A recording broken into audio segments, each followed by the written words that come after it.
Assalamualaikum warahmatullahi wabarakatuh.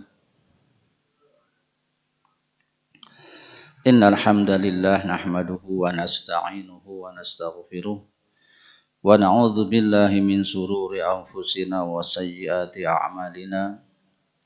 May yahdihillahu fala mudilla lahu wa may yudlilhu fala hadiyalah. Asyhadu an la ilaha illallah wahdahu la syarika lahu wa asyhadu anna Muhammadan abduhu wa rasuluh. Amma ba'du.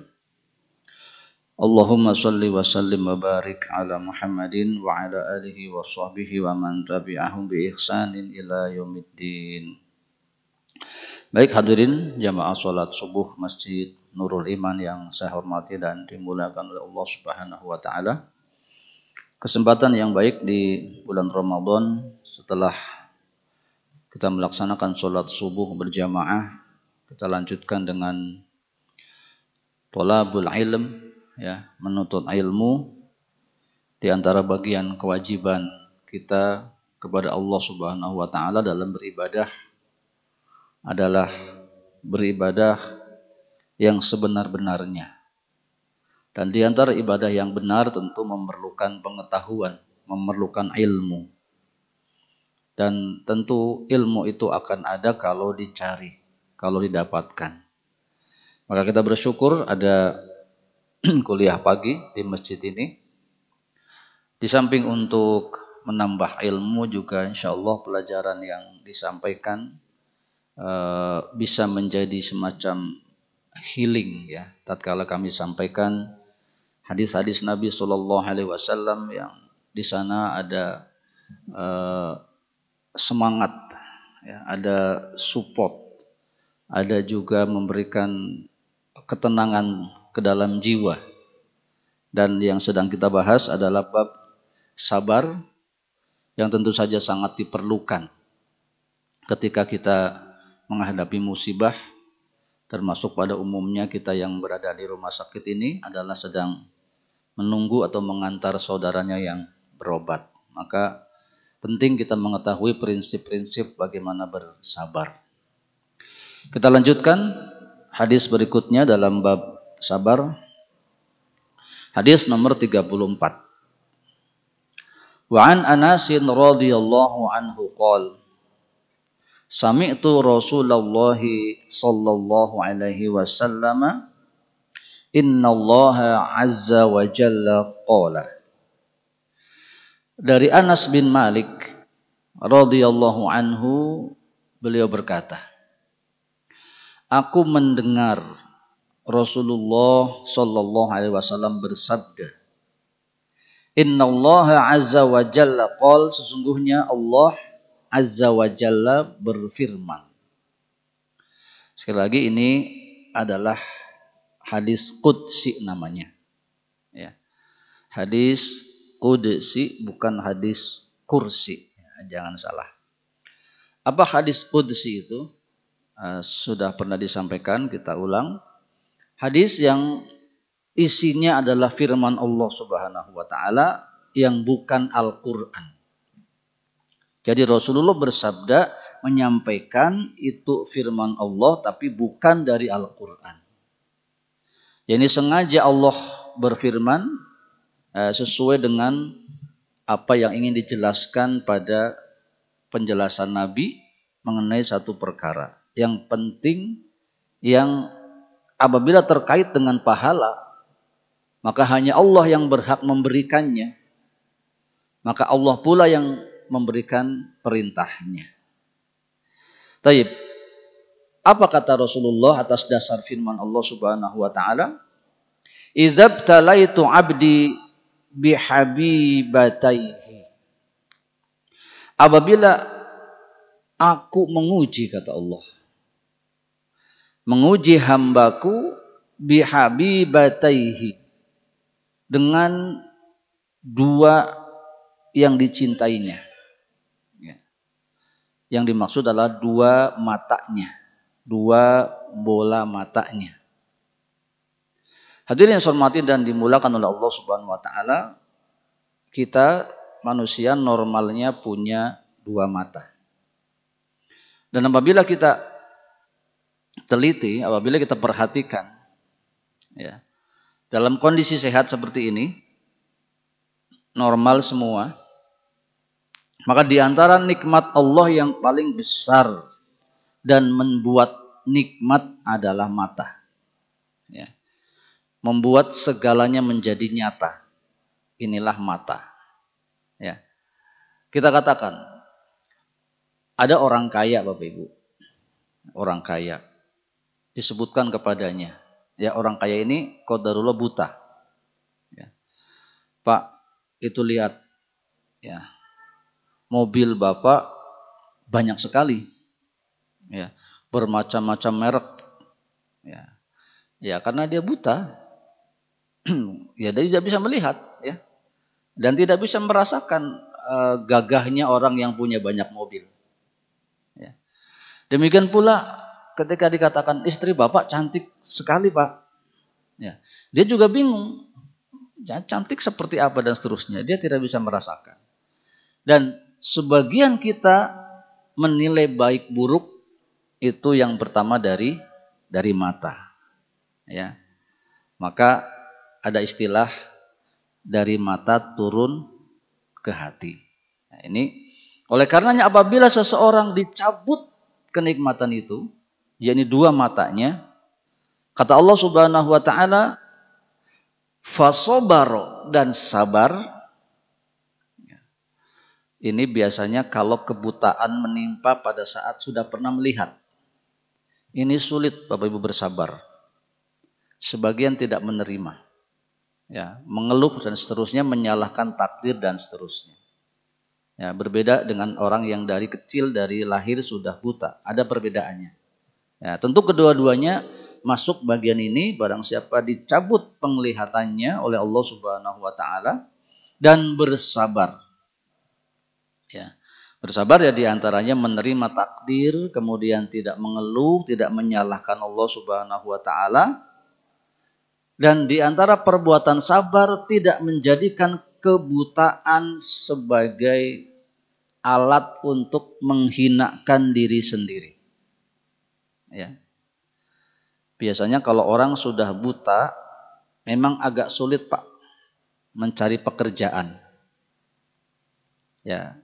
Dan sebagian bos mungkin tidak mau terima kalau ada orang yang melamar kerja dalam kondisi buta. Apalagi jadi tentara. Kayaknya nggak mungkin gitu ya. Nah, faktor inilah Bapak-bapak sekalian yang kemudian menjadikan orang-orang buta itu, mohon maaf, jadi seperti yang kita banyak lihat sekarang. Jadi apa mereka? Jadi pengemis ya. Ini tidak semestinya Pak ya. Tidak semestinya. Maka kita berharap suatu saat nanti ada memanglah satu lembaga yang membuat pekerjaan terhormat bagi orang-orang yang buta tadi.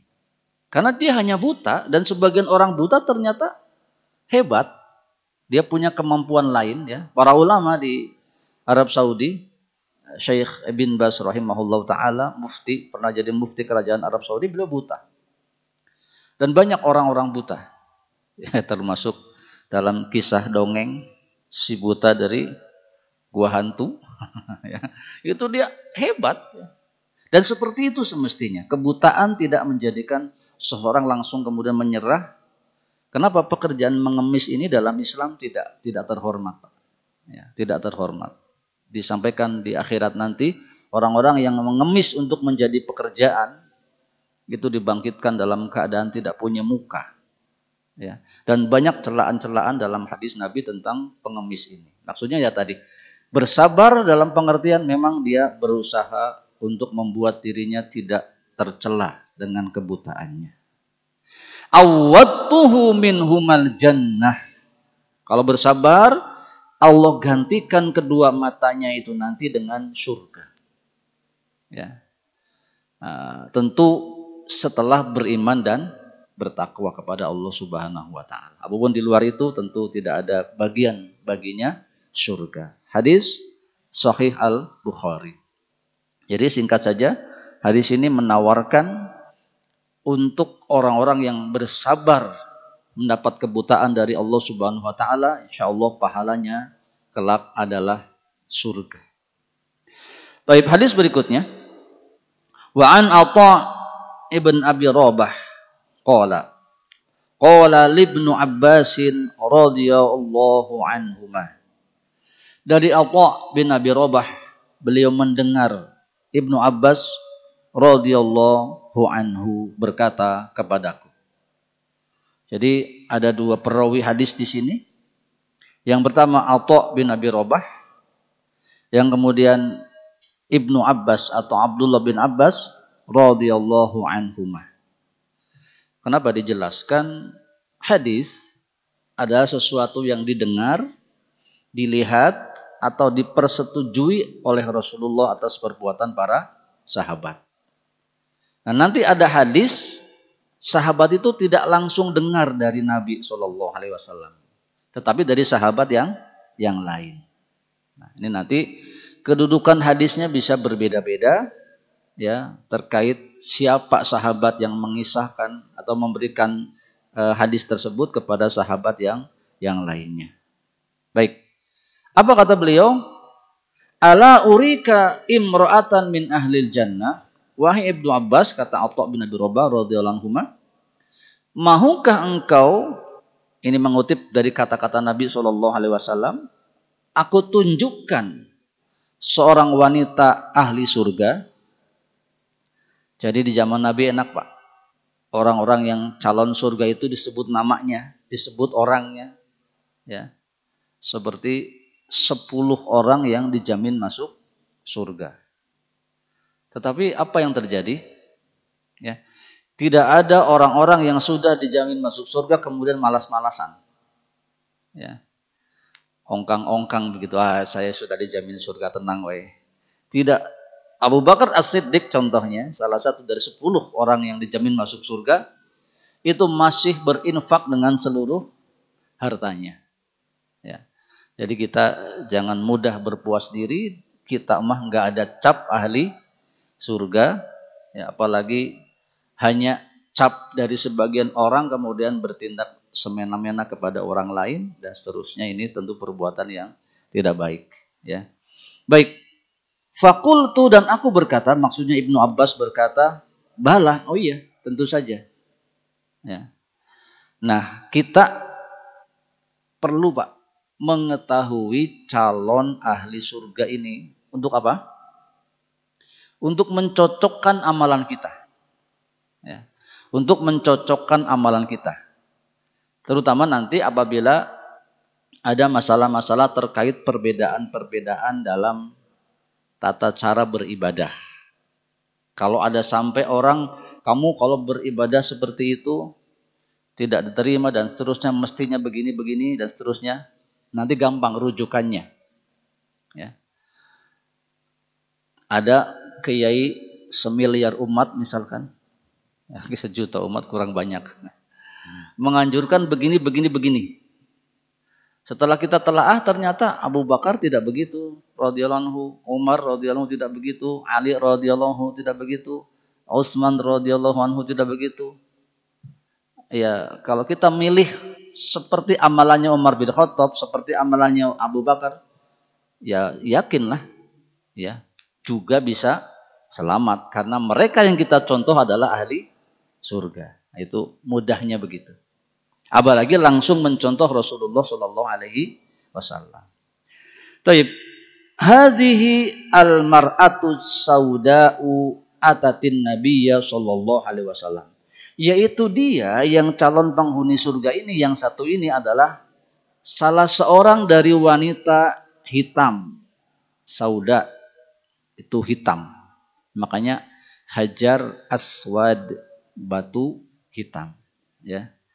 Yang datang kepada Nabi SAW, faqalat, dan dia bercerita kepada Nabi, inni usra'u wa inni atakasyafu. Ya. Kata beliau, kata wanita ini datang kepada Nabi, wahai Nabi, saya ini orang kena penyakit ayan. Penyakit ayan masih ada, Pak Riki? Jarang ya, kalau dulu asa banyak gitu. Yaitu dia seorang yang kadang-kadang kalau kambuh tuh ya bahasa orangnya gugurubugan. Ya, tidak sadar begitu ya, tapi kayak orang ngamuk, bukan ngamuk. Ngamuk kepada diri sendiri. Kalau orang ngamuk kan ke orang lain ya, dia mah begitu. Nah, itu namanya ayan. Ya. Sebagian orang menganggap penyakit itu penyakit psikologis, sebagian langsung penyakit yang terkait dengan bangsa jin, ya, kesurupan dan yang lainnya. Yang benar dia adalah penyakit psikologis, tetapi kebanyakan orang menyangka itu penyakit terkait jin, maka jadilah ia penyakit jin. Kebanyakan orang ayan diobatinya kepada dukun, paranormal, orang pinter. Jadi salah. Baik, ini dia wanita datang kepada Nabi melaporkan keadaannya, dan yang paling dia khawatirkan dengan penyakitnya sebetulnya yaitu atakasyaf. Kalau dia kambuh suka tersingkap auratnya. Ya namanya juga abruk-abrukan Pak ya. Wanita ya pada masa itu baju tidak seperti sekarang, ya sangat mudah ketika kambuh auratnya terbuka. Kemudian Nabi SAW dia berkata, Fad'ullaha ta'ala li. Wahai Nabi, tolong doakan untuk kesembuhanku. Qala in syi'ta sabarti walakil jannah. Kata Nabi, kalau engkau sabar, gantinya surga. Wa in syi'ti da'autullahi ta'ala an yu'afik. Tapi kalau kau mau benar-benar juga aku doakan kepada Allah agar engkau sembuh. Jadi Nabi kasih dua pilihan. Ya. Sabar dan sembuh. Kalau sabar, pahalanya surga. Taib, hadirin yang saya hormati dan dimuliakan oleh Allah Subhanahu wa taala. Ada dua kemungkinan kenapa Nabi berkata begitu. Kemungkinan pertama, penyakit ini memang sulit disembuhkan. Sehingga kalau sudah tahu seperti itu, dia bersabar dengan penyakitnya sampai akhir hayatnya. Itulah yang menyebabkan dia mendapatkan surga. Karena sabar yang demikian panjang. Ya. Kemungkinan kedua ya karena memang boleh apabila kita sakit minta sembuh atau tetap seperti itu. Tidak berobat. Ya.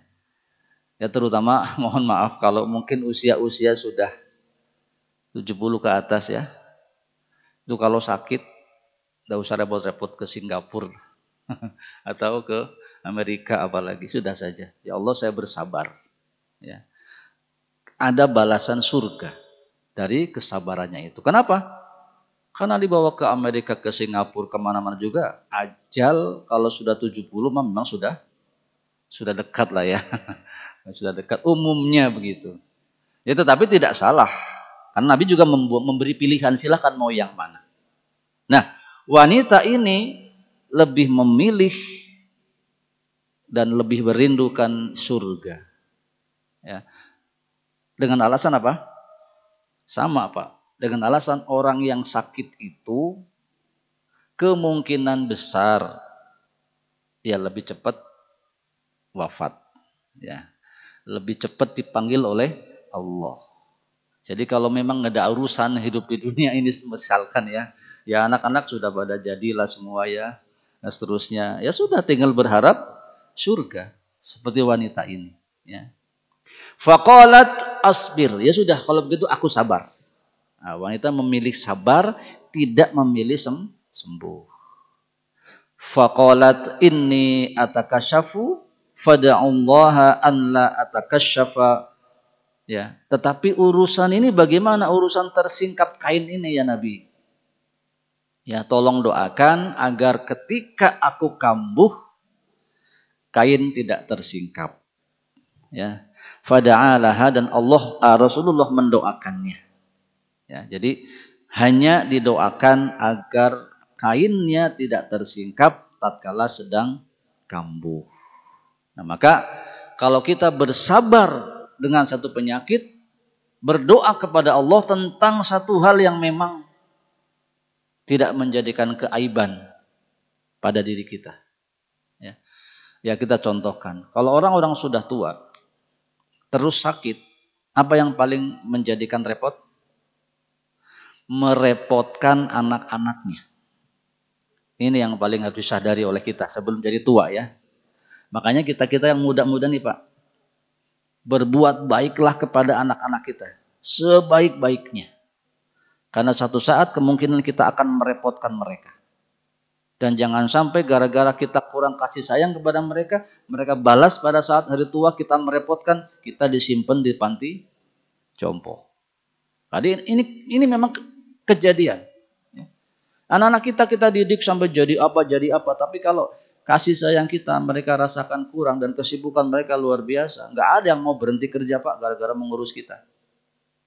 Ya sudah, disimpan kita di panti jompo. Maka kalau kita bersabar dengan penyakit, satu hal minta doa kepada Allah, ya Allah jangan jadikan penyakit yang menimpa pada diriku ini merepotkan anak-anakku. Jadi sakit-sakit tapi kayak orang nggak sakit gitu Pak ya. Nggak repot orang lain. Jangan sampai yang sangat repot Pak, harus buang air di tempat dan seterusnya. Ini memang merepotkan ya. Sebagian orang tidak kuat. Tetapi bagi anak-anak bagaimana? Tetap, wahai anak-anak, kalau bicara anak-anak itu bukan anak-anak Pak. Kita teh anak-anak bagi orang tua kita. Ya harus bersabar kalau orang tua seperti itu. Ingat bahwa dia dulu juga seperti itu.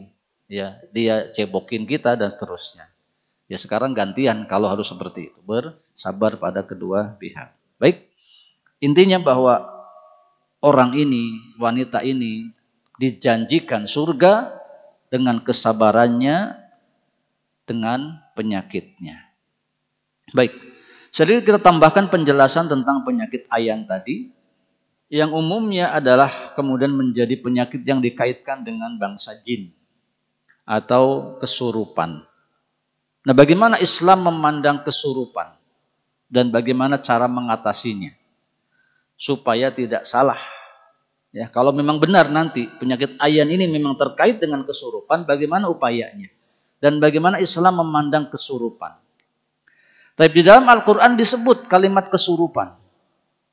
Ya, ini tentang orang-orang yang melaksanakan atau terlibat dengan dosa-dosa riba. Allah Subhanahu wa taala berfirman dalam Al-Baqarah 275, "Alladzina ya'kuluna riba la taqumuna illa kama yaqumul ladzina yatakhabbathu syaitanu minal mas." Ya. Yaitu orang-orang yang memakan harta riba, maka dia tidak akan bisa berdiri kecuali berdirinya seperti orang yang kemasukan setan. Jadi di sini disebut kerasukan setan. Ya, kita bukan bahas ini, tapi di dalam Islam dianulir kalimat kemasukan setan itu.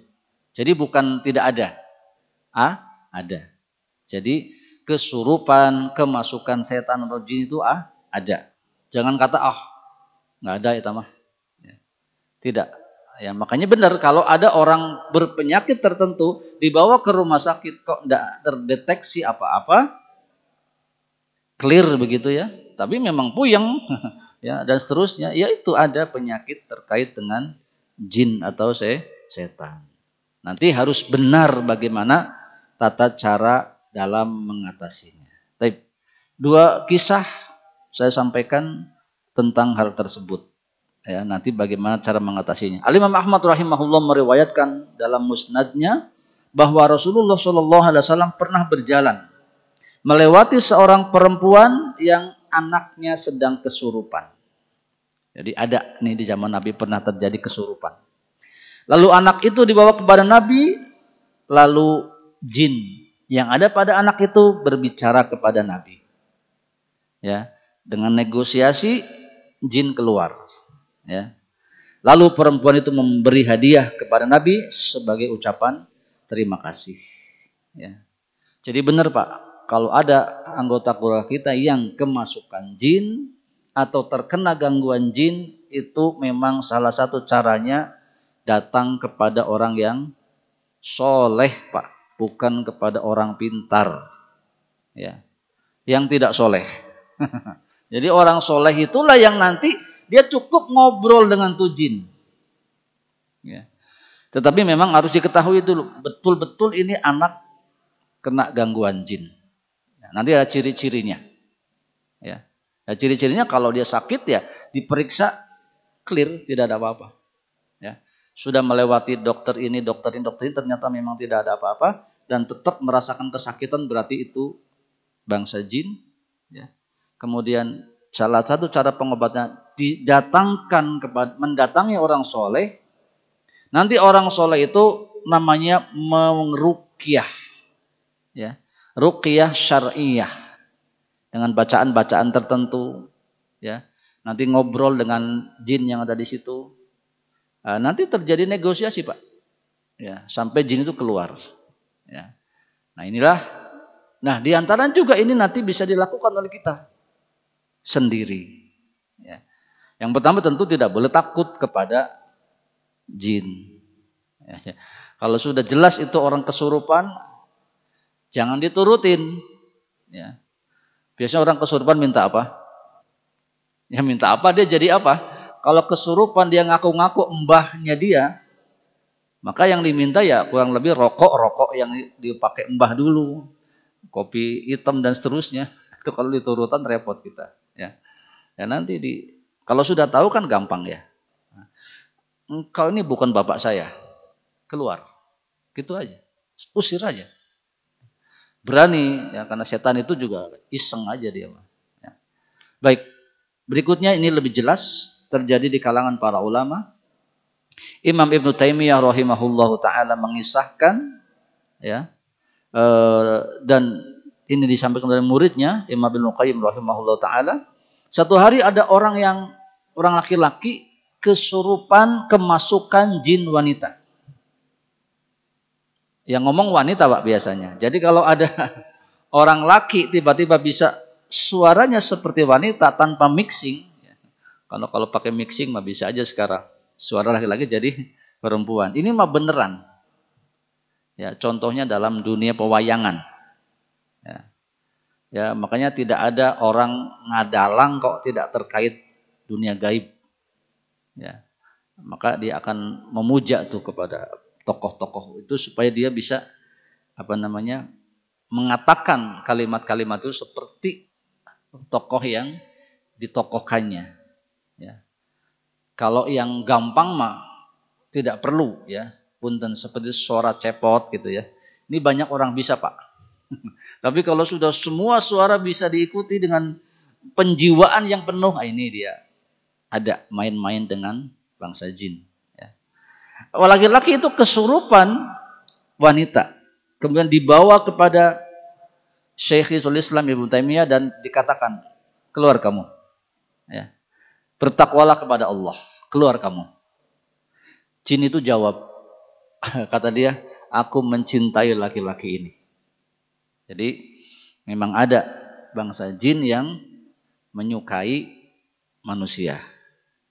Jadi benar ada pernikahan jin dan manusia. Nah, kalau sekarang nggak usah repot-repot, cari saja sana, bayar. Kalau mau menikah dengan jin tinggal wani piro. Sekarang tuh apa-apa wani piro, Pak. Sampai mau kebal nggak usah repot-repot. Banyak yang jual-jual itu sekarang. Ya. Baik, bukan nyuruh, tapi itu memberitahu bahwa sedemikian parah ya, dunia modern ini dengan perkara-perkara yang seperti itu, kesyirikan ya nanti masuknya. Baik, tetapi dia tidak mau. Sampai-sampai dikatakan, aku tetap ingin bersama orang ini dan aku ingin berhaji bersamanya. Kata jin wanita itu. Ya. Dan Bapak Ibu sekalian, dalam proses ilmu kanuragan, Pak ya, itu tidak semua jin menjadikan pelakunya jadi tidak mau ibadah. Ya. Saya diberitahu oleh seseorang yang pernah ngelmu, ya bahasanya begitu, ya sampai tingkat tinggi, maka seringkali jin yang datang kepadanya menasihatkan agar rajin sholat, Pak. Jin. Begini, jadi orang-orang yang terkait dengan kanuragan, Pak ya, kebanyakan, tidak semua, itu bukan sakti karena dirinya, tetapi ada khodam, ada bangsa jin yang ikut sama dia. Makanya kalau ada pukulan jarak jauh, set gitu, kolepak. Itu bukan kekuatan dia ke sana, bukan. Itu jin yang buat. Ya. Meskipun nanti diteorikan dalam latihan. Harus ada gerakan seperti ini. Itu teori saja, aslinya nggak kayak gitu. Ya. Nah, hal-hal seperti itu di zaman sekarang menjadi lebih mudah ya tadi, tinggal bayar saja. Datangi orang nanti diisi ceritanya. Ya. Jadi di antara banyak di video lah beredar. Ya. Mohon maaf, sebagian banser itu kalau mau ditugaskan itu dicas dulu oleh kiai-kiai. Itu jin, Pak. Ya, seperti itu. Ya. Nah, sebagian baik. Ya, khodam itu nyuruhnya baik.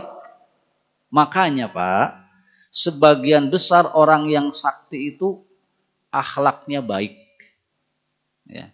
Semakin sakti semakin baik. Tapi ayak nu teu salat, ayak nu rajin salat, ya, seperti itu. Karena jin ini masing-masing. Nah, ini jin yang di sini pengen haji, Pak, bersama orang yang dimasuki dirinya. Baik. Tetapi ini perbuatan yang tidak baik, maka dipukullah laki-laki itu yang maksudnya memukul jin itu. Ya. Jadi di antara proses ruqyah nanti jangan heran kalau si tukang ruqyah teh nepak ka urang teh. Dan dia biasanya tahu di mana biasa jin berada. Ya, dipencet bagian itu atau dipukul. Maksudnya supaya jin keluar. Lalu jin itu keluar kepadanya, ya. Dan dia katakan, aku keluar menghormatimu wahai syekh. Ya.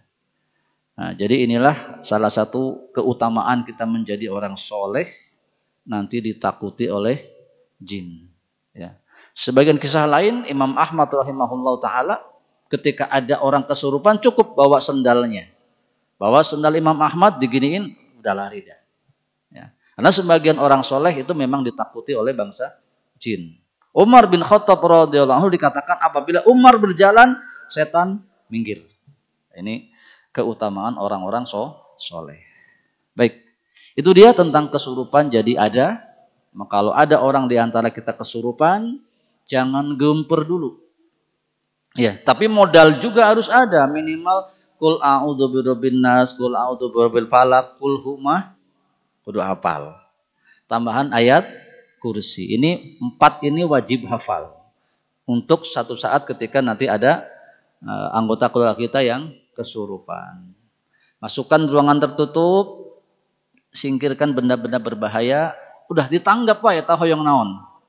Udah mau jauh-jauh lamun tertutup tidak kelihatan apa-apa, enggak akan Pak. Enggak akan macam-macam dia. Ya. Ya sudah suruh keluar, bacakan ayat-ayat dan seterusnya. Ya, itu diantara cara termudah. Kalau memang berat, karena gangguan jin ini ada yang berat, ada yang ringan. Terkait jinnya tadi. Kapan jin itu berat? Kelas berat? Ya, ini terkait leluhur Pak. Ya, makanya kita jangan pernah kita main-main dengan jin Pak. Nanti kasihan keturunan kita, tidak tahu apa-apa. Makanya kalau ada orang punya ilmu-ilmu gaib itu nurun. Ya, kepada salah satu anak itu ada nurun. Nggak ngerti apa-apa dia, tapi tiba-tiba begitu bisa. Ini jin Pak. Ya, jadi kalau ada orang sampai kena gangguan jin tingkat tinggi, kelas berat, berarti ada bapaknya, ada mbahnya dulu yang memang begitu. Ya. Kalau orang biasa-biasa enggak Pak. Enggak akan. Coba aja coba. Kita boleh yang meneliti keluarga kita ke atas. Ada enggak mbah kita yang mbah dukun gitu? Nah, kalau ada ya hati-hati saja. Itu bakal ada salah satu keturunannya yang akan seperti itu. Ya, kalau tidak, insya Allah tidak ada. Ya. Nah, dunia perdukunan tidak lepas dari kanuragan, pesugihan, pengasihan, kemudian untuk jabatan. Ya. Ini dunia gaib Pak. Jadi kalau kayak kemarin tuh usum caleg jelas dukun laris. Ya. Oh iya, olahraga juga Pak. Khususnya di Indonesia. Di kampung-kampung tidak ada pertandingan main bola kecuali main dukun. Itu di Indonesia. Makanya naasnya dukun kita nggak bisa di Asia. Ya nggak, Piala Asia ya susah juga ya, apalagi Piala Dunia ya. Nah, jadi begitu. Dan itu kenyataan yang kemudian kita di zaman seperti sekarang tidak boleh tidak percaya karena itu nyata, tapi jangan terjun ya karena itu syirik ya, termasuk dosa-dosa syirik kepada Allah Subhanahu wa taala. Yang pesugihan bisa saja langsung banyak harta, tapi ingat salah satu dari keturunan nanti akan nggak punya apa-apa. Itu biasanya. Ya. Entah benar entah tidak, tapi penelitian menunjukkan begitu. Ya, kenyataan. Bapaknya kaya raya, tapi ada saja nanti di antara keturunannya bahasa orang nama balangsak. Ya, itu hati-hati dan kasihanlah kita terhadap keturunan kita. Ya, saya kasih tahu kalau bapak-bapak yang ngaji kanuragan, sakti mondroguno itu yang rusak diri sendiri, bukan orang lain. Ya. Maka nanti banyak orang sakti, tuanya ya repot Pak. Supaya nanti dicari orang-orang sakti, tuanya pasti repot. Kalau enggak mati-mati. Memangnya enak enggak mati-mati? Enggak hidup, enggak mati Pak, susah. Begitu, ini penelitian saya. Kalau salah boleh dibantah ya. Saya meneliti, melihat gitu. Orang yang terkait kanuragan. Kenapa Pak? Tetap yang namanya orang sakti itu dia tidak akan bisa mengatasi sakit mah, asam lambung, asam urat. Nggak bisa. Sedangkan untuk mencari kesaktian itu tidak jauh dari itu. Tirakat berlebihan, sakit mah, asam lambung. Ya. Tidak jauh dari macam-macam hal yang raga bisa sakit. Ya. Saya punya teman Pak, sakti betul. Dia sudah tahapan tidak mempan, senjata tajam. Tapi yang nonggeng, ya asam lambung mah. Nggak bisa apa-apa. Ya. Ini maksudnya agar kita jangan tertarik kepada perkara-perkara yang seperti itu. Ya. Mohon maaf. Dulu zaman Timur Pak, tentara-tentara itu sebelum ditugaskan ke sana, dia tuh kan sudah dilatih Pak, menjadi orang yang kuat ya. Tetap angkat ke Timur mah nyari-nyari. Nyari apa? Nyari jimat dan lain-lain. Ya. Jadi punten kalau ada orang tentara sudah mau pensiun harus segera bertobat, itu buang tuh jimat-jimatnya semua. Supaya nanti usia tuanya tidak repot Pak. Nah, ini kita banyak melihat hal ini, maka kita anak-anak muda dan seterusnya jangan tertarik ya. Dan saya kasih tahu bahwa semua hal tentang kanuragan itu ada batasnya. Ada batas kekuatan, ada batas wilayah. Ya. Kalau benar tuh orang-orang yang bisa pukulan jarak jauh, kenapa nggak ikut MMA itu Pak? Ya, itu besar itu duitnya. Bisa ngalahin McGregor saja. Bisa langsung kaya raya. Apalagi bisa ngalahin Khabib ya. Wah. Tapi nggak ada tuh Pak yang berani. Dan seterusnya. Dan dunia seperti itu sama. Kungfu Cina dalam tingkatan tertentu itu sudah jin Pak. Yang nggak bisa, entah benar entah salah, di beberapa video Master Tai Chi 8 detik KO Pak, oleh atlet MMA yang memang dia betul-betul mengolah dirinya dengan kekuatan. Itu semua belum nanti dibawa ke luar negeri, nggak akan ada efeknya. Dan ada batas kekuatan. Ya. Orang yang nggak mempan dibacok, bawa silet tuh matanya Pak. Nah kita mah kalau mau ngebacok mesti perut gitu ya, leher, culek tuh matanya, dan seterusnya. Apalagi nanti ketemu benar-benar dia bangsa jin, dibawain daun kelor aja dia lari. Nah, ini batasan-batasan seperti ini agar kita tidak tertarik ya atas nama kanuragan dan seterusnya yang terjun kita kepada dunia syirik di sisi Allah Subhanahu wa ta'ala. Baik, hadirin yang saya hormati dan dimuliakan oleh Allah Subhanahu wa ta'ala, intinya dunia jin, kesurupan, itu di dalam Islam ada. Yang penting jangan mencoba terlibat, dan kalau tiba-tiba kita terkena atau menghadapinya, santai saja dan kemudian ditangani dulu sendiri, jangan langsung ujuk-ujuk dibawa ke mbah dukun. Karena mereka bisa menanganinya tapi dengan jin lagi. Jadi bukan pertolongan Allah secara langsung, tapi dia pakai jin lagi. Jadi jin yang satu kalah oleh jin yang lain. Kalau itu sifatnya kiriman, nanti yang ngirim bakal kirim jin yang lebih gede lagi. Nggak selesai-selesai urusannya. Jadi main kirim jin ini udah di kita memang begitu, ya. Utamanya para pedagang, ya. Tapi sama dagangannya, Pak. Ya, hasad namanya. Tukang hayam dengan tukang hayam, tukang bakso dengan tukang bakso. Itu kalau sudah syirik, ya, hasad, itu ya main kirim-kiriman. Terus kalau ini antara dulu ya, kalau istri kita dulu banyak yang sepengin, ya, kembang desa, terus dia dapat oleh kita, dan kita ke orangnya kayak nggak dipercaya gitu. Saya nggak percaya dia dapetin si eta gitu ya. Tuh orang-orang yang syirik bakal ngadodoho, Pak. Nah, ini harus paham hal-hal seperti ini, ya. Maka di antara untuk itu tidak terjadi, solusinya ada banyak zikir yang harus dibaca. Ya, kita harus mengetahui posisi kita. Kita itu jenis orang yang banyak didengki atau bukan. Ya. Kalau kita dalam satu perusahaan, kerjalah dimanapun, kok posisinya kita kok terlalu gampang naik, itu bakal banyak yang dengki. Itu hati-hati. Ya. Supaya apa? Nanti kita bentengi diri sendiri. Kalau sudah terjadi, alah, hati-hati Pak. Bisa jadi kita nggak kuat. Maka sebelumnya harus preventif. Punten, kalau istri kita terlalu cantik, juga hati-hati. Karena banyak orang yang pengen. Ibu-ibu kalau suaminya terlalu ganteng, komodi, ya, harus lebih hati-hati. Ya, karena kabarnya wanita sekarang itu gadis-gadis lebih memilih orang yang punya suami, orang punya istri ya. Kenapa? Lebih jelas cenah. Lebih jelas kerjaannya, lebih jelas bisa ngurus anak dan seterusnya.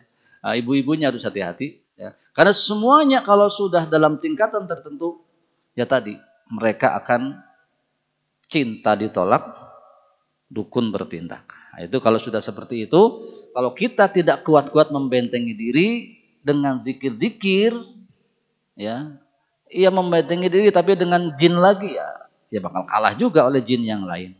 Ya, sesuai dengan pesanan dan sesuai dengan ongkos yang dipunyai oleh lawan-lawan kita dan seterusnya. Baik, berhati-hati, dan Rasulullah SAW mengajarkan zikir pagi petang. Zikir pagi petang minimal yang dihafal-hafal saja dulu.